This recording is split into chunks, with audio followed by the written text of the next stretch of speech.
Chapter 5. Luke ate every meal after that in the bottom step. It became a habit, but a hated one. He had never noticed before, but Mother often spoke too softly to be heard from any distance. And Matthew and Mark always made their nasty comments under the breath.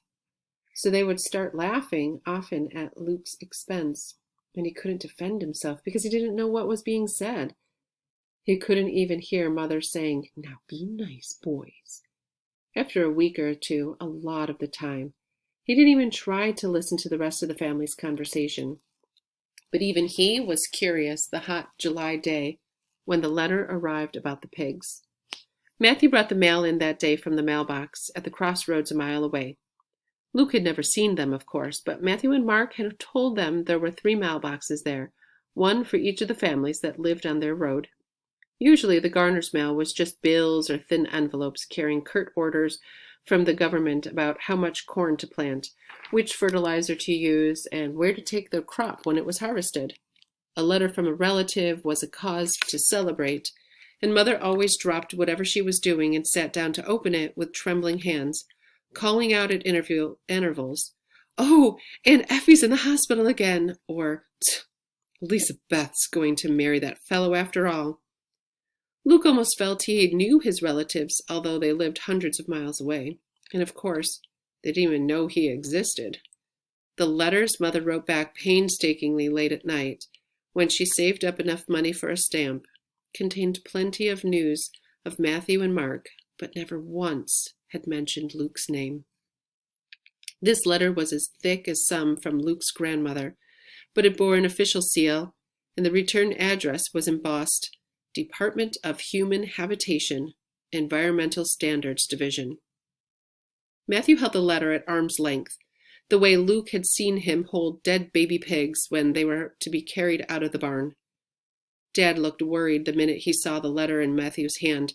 Matthew put the letter down beside Dad's silverware, and Dad sighed. "Can't be anything but bad news," Dad said. "No use ruining a good meal. It can wait." He went back to eating chicken and dumplings.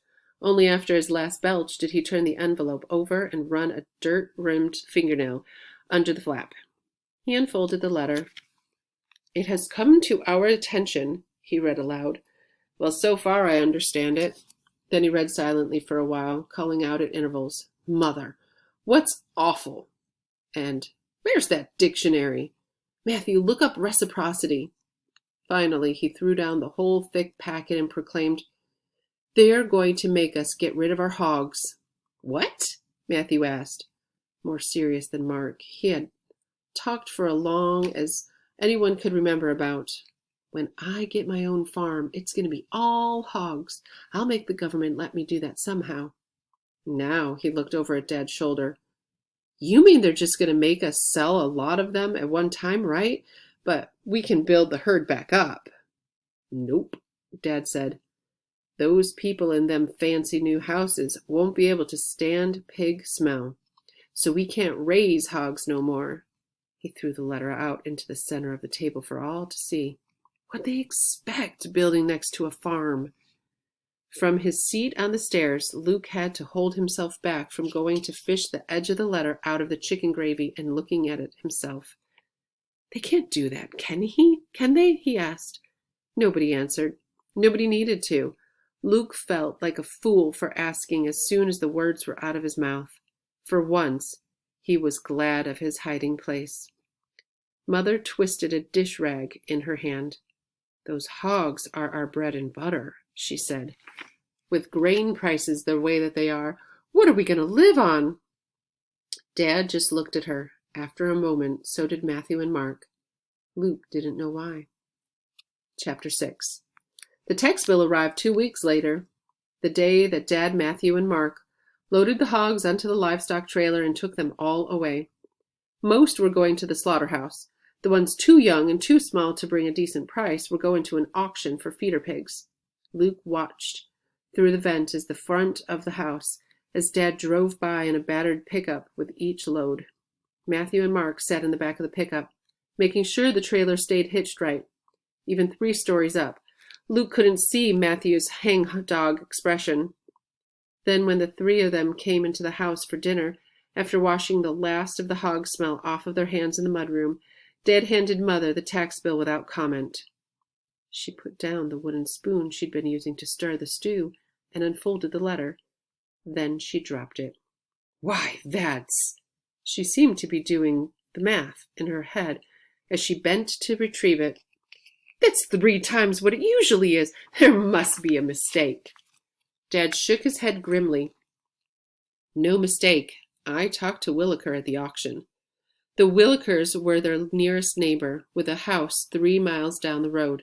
Luke always pictured them with monster scales and fierce claws because of the number of times he'd been cautioned, "You don't want the Wilkinsers to see you." Dad went on. Williker says they raised everyone's taxes because of them fancy houses. Makes our land worth more. Isn't that good? Luke asked eagerly. It was strange. He should hate the new houses for replacing his woods and forcing him to stay indoors. But he'd half fallen in love with them, having watched every foundation poured, every wooden skeleton of walls and roofs raised to the sky. They were his main entertainment, aside from talking to Mother, when she came upstairs for what she called my Luke breaks. Sometimes she pretended his room needed cleaning as badly as the bread needed baking or the garden needed weeding. Sometimes she just sat and talked. Dad was shaking his head in disgust over Luke's question. No, it's only good if we're selling, and we ain't. All it means for us is that the government thinks they can get more money out of us. Matthew was slumped in his chair at the table. How are we going to pay? He asked.